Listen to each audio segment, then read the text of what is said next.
Die 94 pasiënte is dood weens die Gautengse Departement van Gesondheid se nalatigheid. Dit was die bevinding van die gesondheidsombudsman.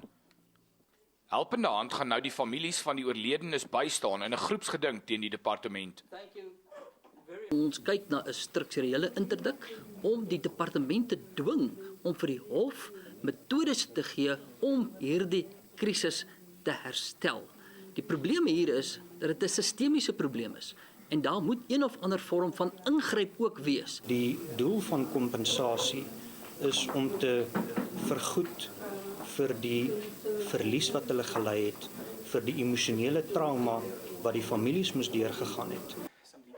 Familielede van die slagoffers sukkel steeds om hulle geliefdes se dood te verwerk. Hy het baie keer vir my gesê hulle slaan hom. En dan moet ek hom terugvat en dan weet jy gaan jy huis toe met daai gevoel van kry kos, kry klere. Want elke keer as ek vir hom gaan kuier het, was hy altyd so honger, hy sy kos verslind en hy kon nie genoeg van haar geëet en drink nie. I only see that he was weak, thin. I couldn't even recognize him on that bed. I thought he was not my son. He couldn't even lift his head. Familielede wat by die groepsgeding wil aansluit, kan hulle name na Helpende Hand SMS. Die nommer is 38969.